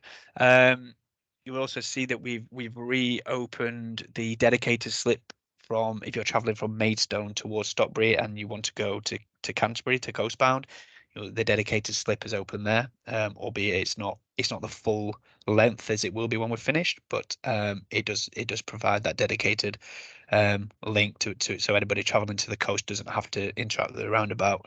And likewise on the other side of the roundabout, so if you're travelling from Sittingbourne or the Alasheppi and you want to go to London, as of last week, you can now again go straight up the dedicated slip road onto the London bound, which has eased a lot of traffic making that movement. Obviously recognising that traffic going straight on or in another direction around the roundabout is still having to interact with the roundabout itself, but it is easing the traffic on that side. Our next couple of months are really critical in our project. We're basically completing 3 critical activities in and around the roundabout, which is why we've got quite a bit of traffic management at the minute. So we've got the lane closure on the south side and the closure of the Churchill crossover. That's to enable us to do some central reservation works and a lot of drainage there and reconstruct the carriageway. And on the roundabout itself, on tomorrow, during a night closure tomorrow night, we will be closing the north side of the roundabout. So I believe this was alluded to earlier on. But yeah, so the north section of the roundabout will be closed. So anybody wanting to travel from if you're coming off the eastbound slip and you want to go south, or if you're traveling towards a roundabout from Maidstone and you want to go around the roundabout, that movement won't be possible, and the diversion is up to Bobbing roundabout. If I just touch on that, because as it was mentioned earlier, there were obviously discussions about using Key Street roundabout, but again, through our liaison with Kent Streetworks team, it was deemed that wasn't going to work because there's temporary traffic lights on either side of Key Street for the next 2 weeks. One was on last week, and I think there's another set coming up on the other side, which means that any additional traffic that we would have sent up to Key Street would have essentially gridlocked the roundabout and had knock-on effects through the A2. So and also Key Street is a much smaller roundabout than Bobbing. So with Bobbing roundabout being a relatively short distance further on, it is also much larger. It has a larger slip road and it's not traffic light controlled. And based on what we think the driver behaviour will be, we deem that as a better option. So that will be the diversion. I do recognise that there is a diversion from the Grovehurst Works, which enter the Bobbing roundabout from the opposite direction. So although not a direct clash, if you like, I absolutely understand that the diversion routes do cross each other. And again, it was a decision that wasn't taken lightly, and it was deemed the best option based on what we think drivers will do. And that's not to say that there won't be disruption, and especially probably for the first couple of days as people get used to it, there probably will be, but we think it's a better solution long term. That's not to say that after the first sort of 2 or 3 weeks, once those temporary traffic lights at Key Street are removed, if it's deemed that is a better option and the Bobbing roundabout isn't working, then we do have the option to fall back to Key Street and reopen the off slip onto Key Street itself. But again, that'll be a joint decision that's made between ourselves, KCC, and well, everybody involved, and probably the Grovehurst team as well. So yeah, that is an option. We've explained these options to both Gordon Henderson and to Helen Waitley in meetings. They're both aware of it, and they both will be provided updates. And yeah, I mean, we always make decisions in good faith, and we always do what we think is the safest option, the most efficient option, and ultimately the option that we think is a lesser of the evils, if you like. We understand that there's always going to be disruption when we do major works like this, and obviously we're thankful for everybody's patience. But essentially, if these works aren't done now, or they're done in a different way, like I said, they're critical activities. So you're talking an extra probably 8 weeks onto our overall program duration. So that's an extra 8 weeks plus of obviously disruption. So yeah, I mean that's it really. I'm obviously happy to take questions. I'm sure there will be. Thank you, Daniel. Peter. Just a very small thing, actually. 100 years ago, I used to drive Arctics, and coming down from London, you go round the slip road coming down. Of course, because it's a dropping level, vehicles tend to be going faster. Now, I did point out in the early stages that the radius needed to be steady. Unfortunately, the construction at the moment, whether it's going to be altered or not, as you come down, there's a little bit of a blip at the end, a sharp blip. And that's exactly what happened when the slip road was put in many years ago. And a lot of vehicles, fortunately not me, but a lot of vehicles hit the traffic lights and the crash barrier as you come down on the right-hand side. So I think it actually needs to be looked at because the radius is not steady. There is a blip in it. I mean, everything we all our design is of standard. And we do get comments about the slip that takes you on to the A249 northbound. You understand it's obviously on a bend. Like I said, it is of standard and it will be monitored for safety grounds. Long after the scheme is built, it'll be continually monitored. But as of this moment, the radius of that slip road won't change. And as I said, it is of standard. Councillor Whiting. Thank you, Chair. I'm grateful for Dan for his update. Not so grateful for some of the bad news for the drivers it contains, but we're kind of learning to live with that. If you'll forgive me, Chair, I'd just like to read a comment that I was sent by one of my constituents, and I think it hammers the point home nicely. And while we've got Mr. Blackburn and Dan on the call and Sophia, I think it may just be worth reading a couple of lines from it. I have a child that goes to a Sittingbourne school. He's in his final year of exams. His journey, this is a child from the island, by the way, Mr. Chairman. His journey has increased an unmeasurable amount because of the closures. He's expected to stay on to an after-school club to catch up with lessons they lost during COVID. And he keeps up with 10 pieces of homework a week, an hour each. And now to add to that, buses are taking longer because of the roadworks that are everywhere. People can't cope. And she asked the question, Chairman, why can't the slip road be opened approaching Grovehurst roundabout? She makes the point that traffic does appear to be able to cross from Grovehurst into Iwade, across the roundabout. And so she's asking why the slip road on the Sheppey bound side can't be opened to allow traffic to go there, because currently that's the one that's being closed during the evening. So as perhaps a question, I've just read it as it's written. So I hope it made sense to either Dan or Alan. Thank you, Chair. Thank you, Councillor Whiting. I think that would be for you, Alan, I would say, on the Grovehurst roundabout, or would that be for you, Dan? I think Alan or I'm happy to take it. It might be best place for me to answer that one. okay, that's fair. The northbound exit slip is closed. There are some essential drainage works that need to happen and are critical to the programme that they happen now. But it is the intention to get that exit slip reopened by the end of the year.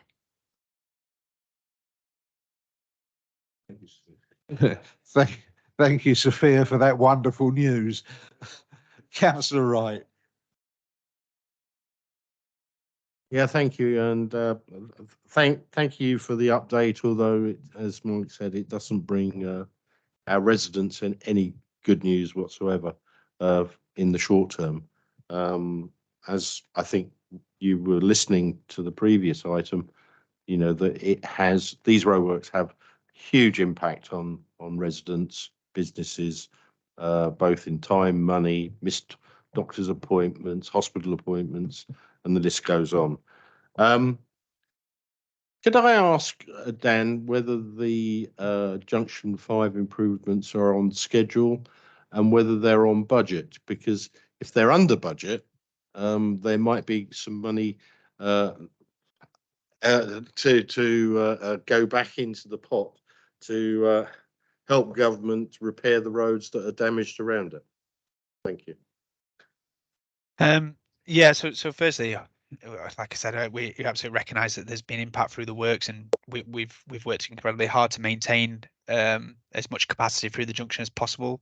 and that's not always been ideal for ourselves, and you know, we've had to work different hours. We had to work pretty much every weekend and nights and things like that to try and avoid the sort of as much disruption as possible, and we have maintained 2 lanes in either direction, I would say probably 90% of the time, and we will always continue to try and do that and be as cause as least disruption as possible. But yeah, we absolutely recognise there is disruption, and hopefully when the scheme is finished, that it will alleviate a lot of those existing concerns, specifically the rat running. There's a historic problem with rat running in and around the junction, and I fully appreciate that. And we're confident that once the A249 is free flowing, it will hopefully alleviate some of those problems. In terms of the scheme itself, we are absolutely on target. So sort of by the end of next year, the roads themselves will be open. I would like to think by next summer the flyover itself will be open. As I alluded to at the start, we're already starting to open some elements. So the dedicated slip roads, being 2 of them, like I said, we've opened those, and yeah, the flyover itself should hopefully be open by next summer, and then sort of by the end of the year we should be more or less finished, apart from some offline works, sort of landscaping and that type of thing. In terms of budget, we are in line with our capital baseline. I definitely wouldn't say there's money to spare, unfortunately.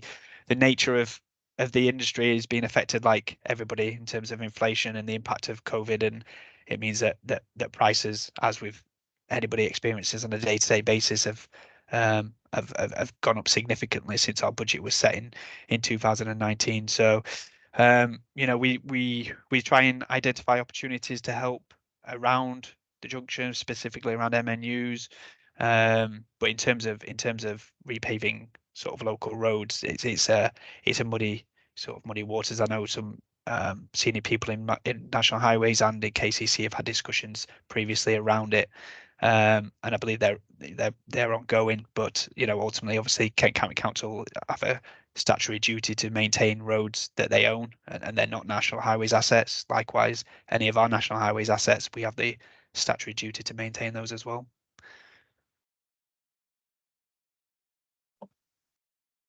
Lovely. Councillor Baldock. Yeah, and it follows on quite nicely from that last bit. And I do think that the team on the M25,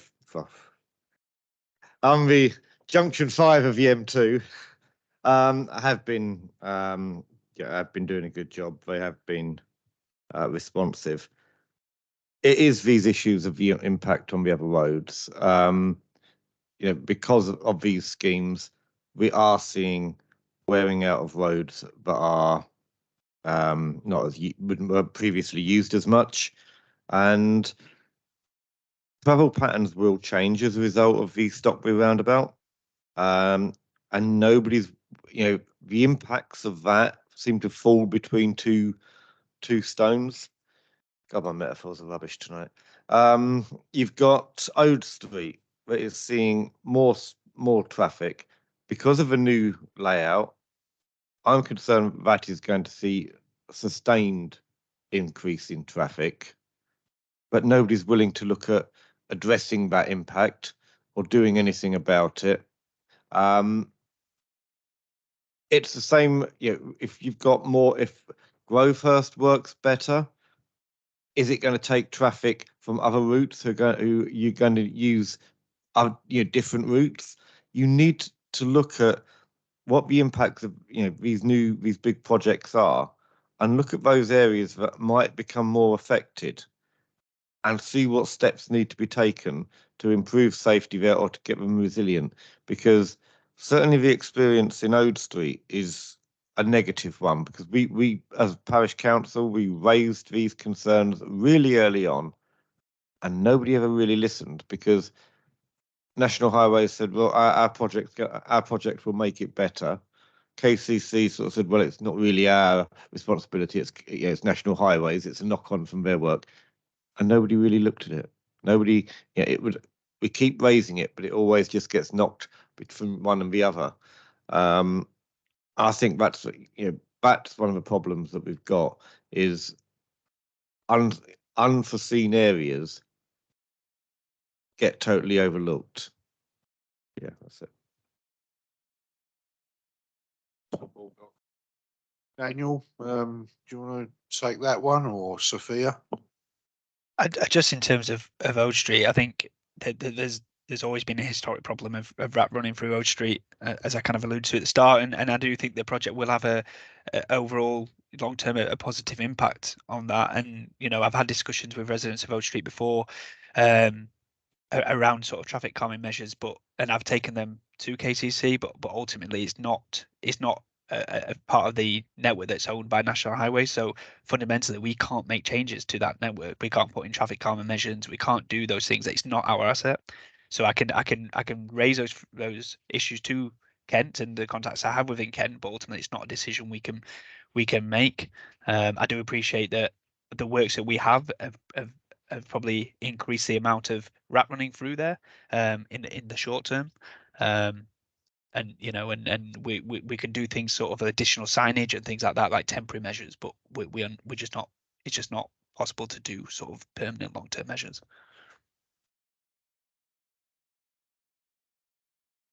Thank you. So I don't know, did you want to speak? Or, yeah. Yes. The substituted, so yes. And Mike Baldock might know more than I do. But I was just going to point out that some of the residents on the Meads, their children attend Bobbing Primary School. I know they've been advised to go out via Quinton Road to get to the school, but I do know some of them cross the over at the Bobbing roundabout to get to the school, and I'm concerned about if there's going to be more traffic at the roundabout. Are the crossings at the Bobbing roundabout, are they pedestrianised? Do they have? There's, you know, I suppose we're not fundamentally changing the route of the roundabout. Yes, there will be more traffic there, but it's not going to alter the way it behaves. I don't know if they're actually proper pedestrian routes. I would assume probably not. If a roundabout's not traffic controlled.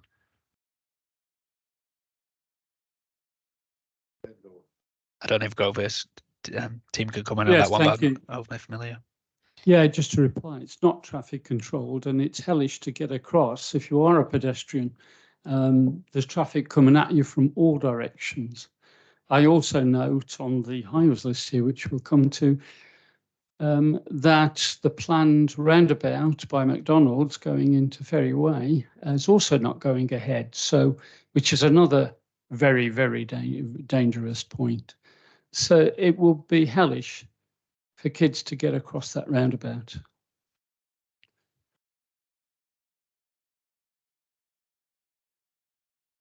Well, we obviously will always monitor our diversion route and see what impact it's having. But if people are using crossings that aren't meant to be used, it's difficult to control that.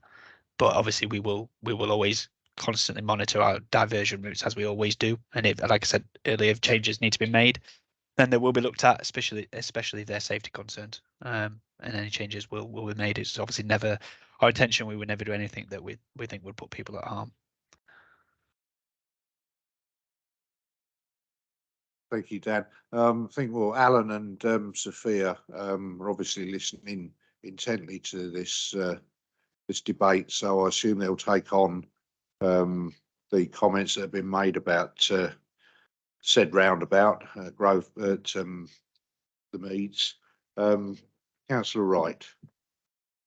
Yeah, I just wanted to, if the school, and quite a number of people walk to school, to Bobbing Primary School, if that hasn't been taken into consideration, then officers need to look at that post haste.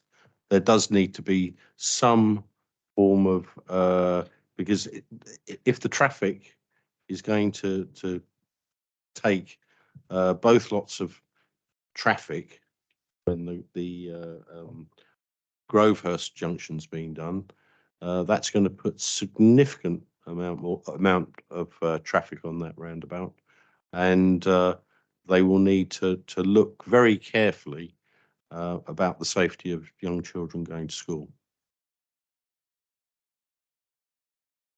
Thank Thank you. And I'll just take councillor Whiting. Yeah, very quick one. And I agree with the last point. I use that roundabout regularly, and the number of young mums pushing prams, holding toddlers by the hand, trying to cross that busy slip roads is a goodly number. If we increase the number of cars, it would only make it worse. Just to help Dan, really, he may not be aware, but during the run up to Brexit, the effect of what National Highways were planning, Highways England at the time, meant that more traffic was going to go on KCC's roads in East Kent. And they very kindly provided tens of millions of pounds to do various roadworks and to repair various lengths of road, including the Thanet Way, to enable those roads to cope with the traffic that was going to come off of the National Highway because of National Highways works. So done it once before, and Dan is probably too young to remember that, but perhaps he could take that to his bosses as a precedent as a point when National Highways has paid for mitigation works on KCC's roads. Thank you, Chair.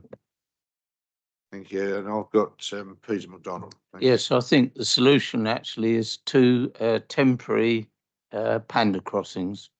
One crossing over the Sheerness where you're coming from Sillingbourne and Sheppey onto that roundabout, and the other one for traffic going the other way, so that children and that can actually still use the footpaths. And there are quite a lot of children that do go along there. So I think just put temporary panda crossings in.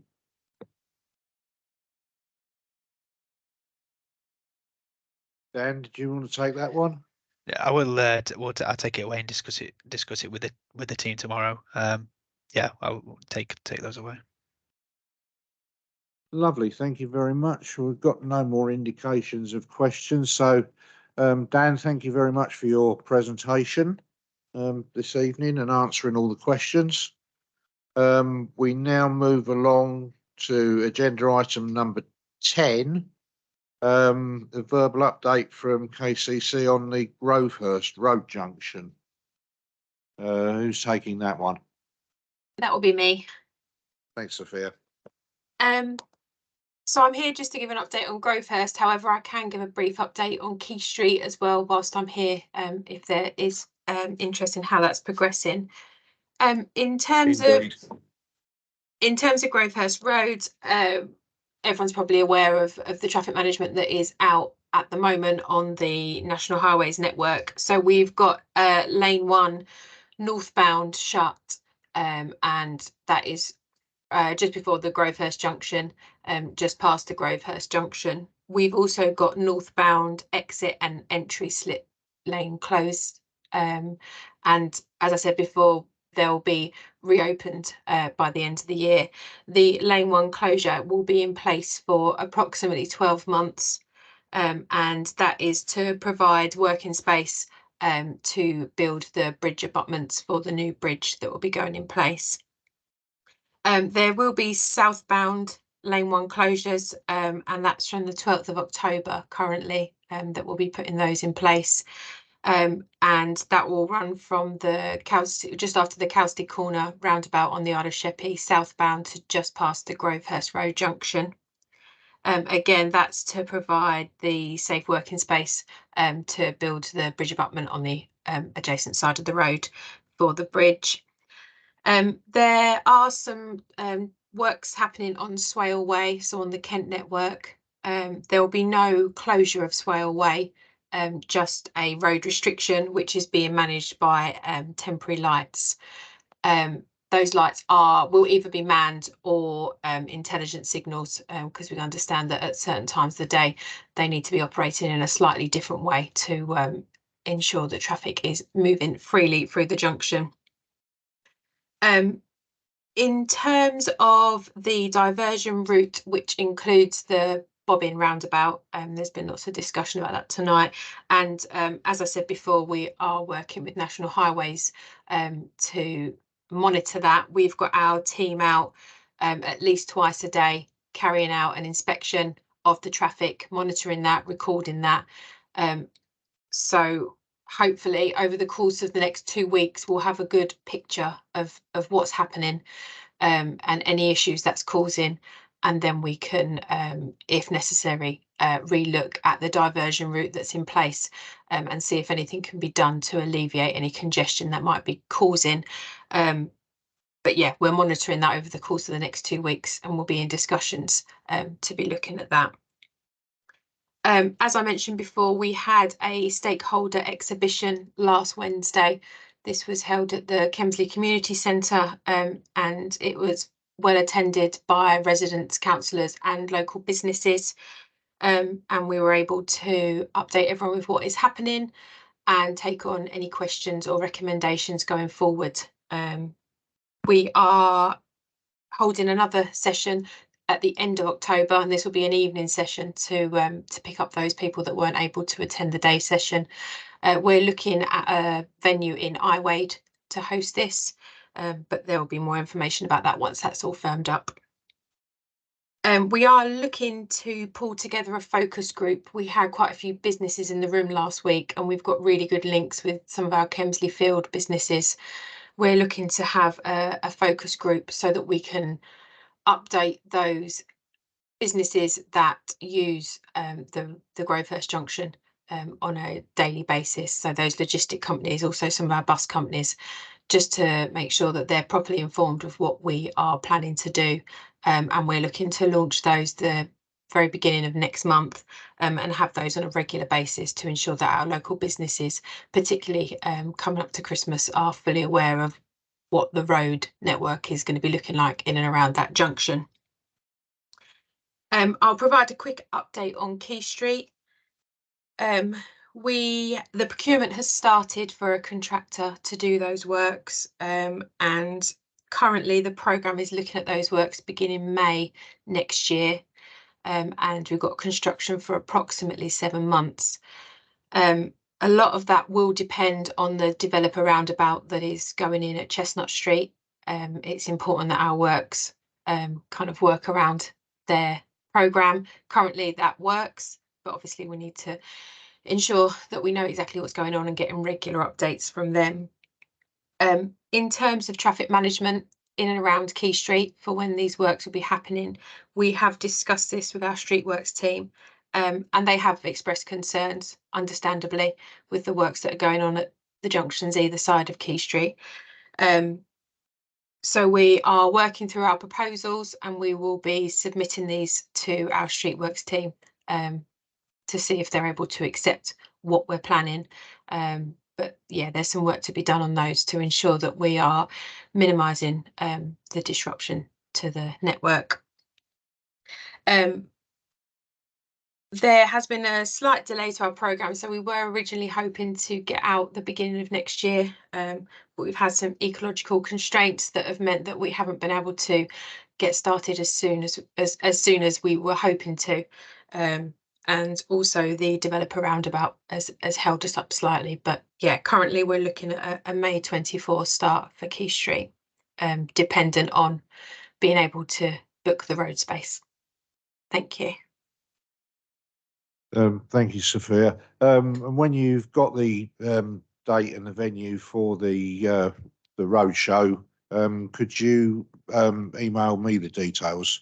Because I didn't, I wasn't aware of the Kemsley one last week, so I'd like to go along to that one. Thank you. Yeah, absolutely. Thank you. Councillor Dendell. Thank you, Chair. Just a couple of questions for Sophia. One is, I understood Jackson to say at the meeting that they may close Swale Way, but only very quickly and temporarily to do a couple of works, sort of overnight or at the weekend. And the other one is Nichols part of the focus group. If you remember, the issue came up of them turning right out of their park onto Swale Way as a long-term issue, actually. Rather than turning left and going down to the roundabout and coming around. So while the works are going, I presume that they'll agree to do that, but longer term, maybe they should do it forever. Thank you, Councillor Dendor. In terms of Swale Way, yes, you're right. I do apologise. There will be an overnight closure of Swale Way. Potentially, we are hoping to not shut Swale Way at all, but there may be a requirement to shut that overnight. But that will just be one with a maximum of 2 evenings. But again, we're very aware of who our neighbours are, and that businesses don't operate solely during the day. So it's important for us to do what we can to ensure that Swale Way remains open, just because of the lorries that go through that junction. In terms of Nichols, that is one of the questions that we've taken away from last week. So we want to look, there were some comments made that originally, as part of their conditions, that their lorries were only to turn left out of their yard, go down to the roundabout and come back towards Grovehurst Junction. So that's something that we have taken away, and we're going to look at and see if that's something that we can progress with.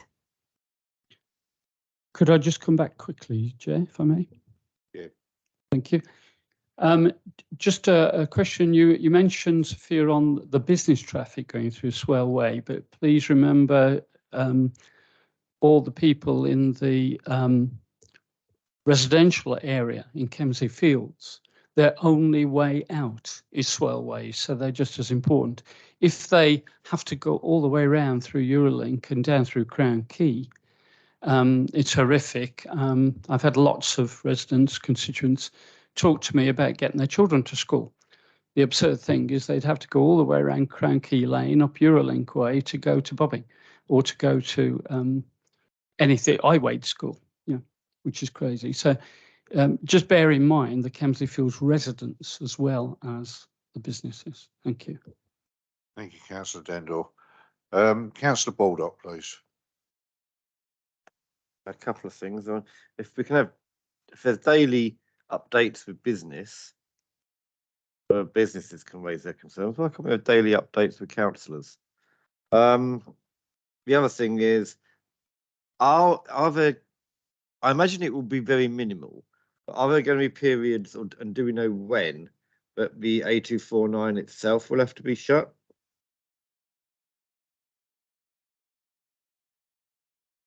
In response to your first one, it's not daily updates to our businesses. We're going to be holding a bi-monthly kind of focus group, but we do intend to continue the stakeholder exhibitions and meetings with residents and councillors. So there is an opportunity to meet and discuss and take any queries. We do have a stakeholder mailing list, and they receive weekly updates on traffic management, newsletters, and all information that's happening. And anyone can put themselves on that distribution list. So I would be happy to include yourself, Councillor Baldock. I've forgotten. Remind me of your second question. Apologies. Is there going to be any period, and do we know A, for how long, and B, when it's likely to be, but the actual A249 itself will have to be shut around the Grovehurst area? There's no plans for the A249 to be shut. There will remain single lane running through the junction, with the exception of potentially a night closure when the bridge goes in. But with that exception, no, the A249 will remain open. Thank you, Sophia. Could you add my name to that mailing list, please, as well as Councillor Baldock's? Yep, of course. Thank you very much. Any further questions or comments for Sophia? No. Thank you very much for that update then, Sophia. So we now move on then to agenda item 11. Alan, is that you? Thank you, Chair. Yes, it's only for note, so nothing else needed, with the obvious amendment of the one that we mentioned at the start of the meeting, which was we need to update the dates and send that out this week. So no, nothing else to add. Thank you. Yeah, just one thing. Well, I've marked off a couple. I think one's right at the end. It's not on this agenda item. But the first one I marked off is on page 37 at the bottom, the High Street Sittingbourne and maintenance to the ramps. I must commend both yourself and the team for getting back to me so quickly today. I only reported it at lunchtime, and by about 3 o'clock this afternoon, I got a full explanation with a list of the dates and the times, starting in, I think it's in a couple of weeks' time, when the ramps and raised sections in the High Street will be repairs undertaken. So thank you for that, Alan. That was brilliant. Right.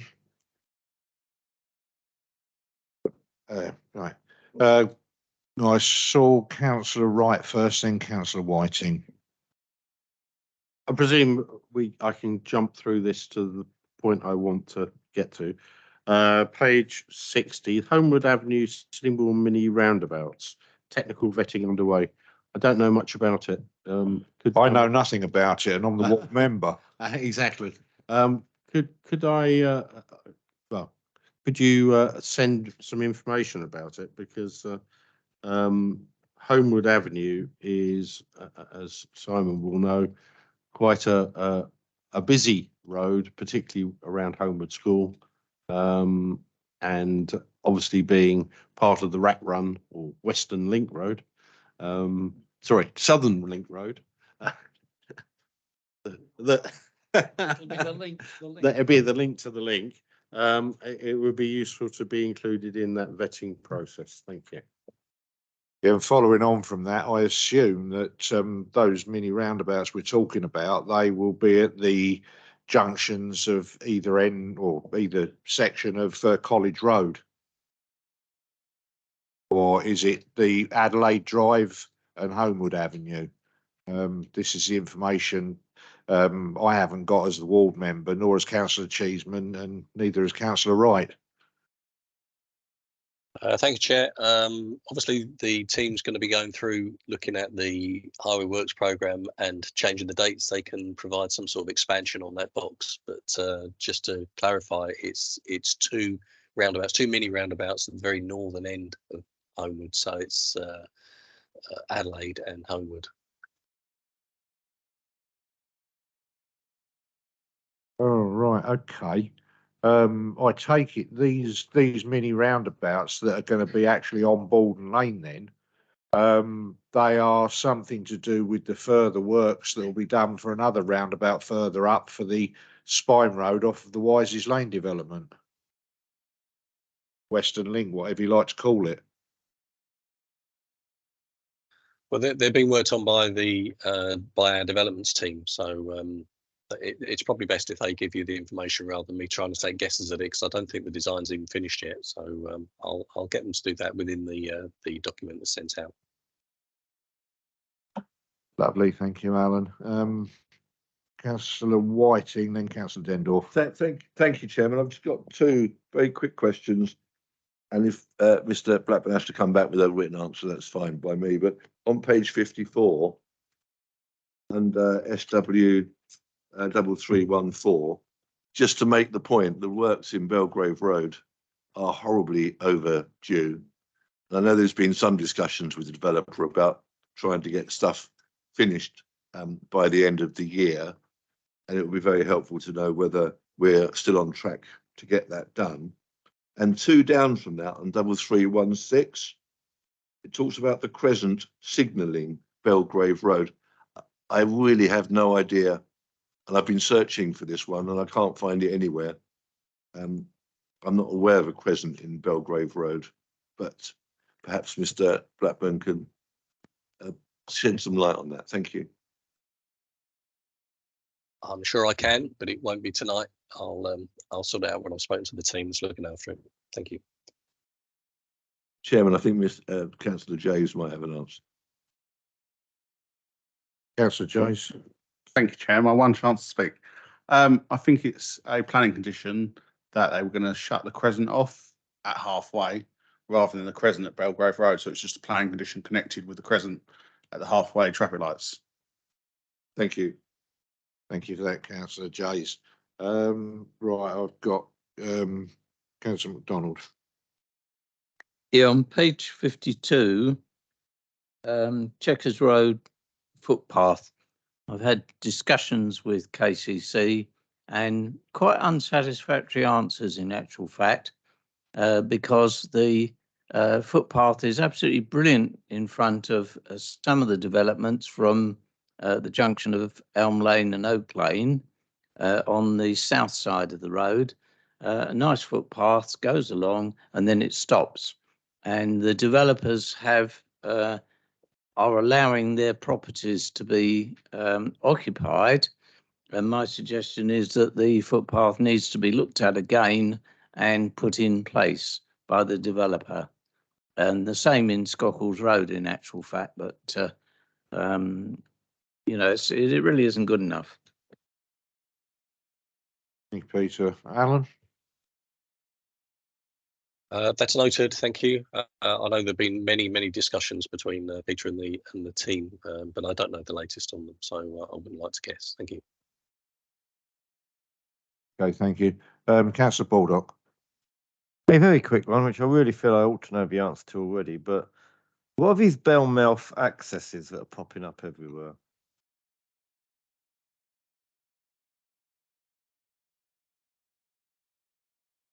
Alan? You'd like to try and expand anyway on a Well, particular you've got location that you're. one in Crown Key Lane, there's one in Heron Drive in Minster, one in Queenborough Road, one in Chestnut Street, one in Love Lane. So what are they? The example at the moment is the Meads, where they've done a bell into the Meads. Yeah, that's what it is then, is it? That's called a bell mouth, okay. Well, I don't mind who answers the question as long as someone gets an answer. Lovely. Is there anything else on the updates pages right the way through? Lovely. So we note those, members. Thank you. So we've gone through that. We've gone through the progress update. So all that remains for me to do is to thank all the officers and the councillors that are online. Thank all the members of the Transportation Board and Democratic Services officers for their attendance this evening. The next meeting will be held on the 4th of December in the chamber. So thank you very much, everyone. Close the meeting at 19:37 and have a safe journey home.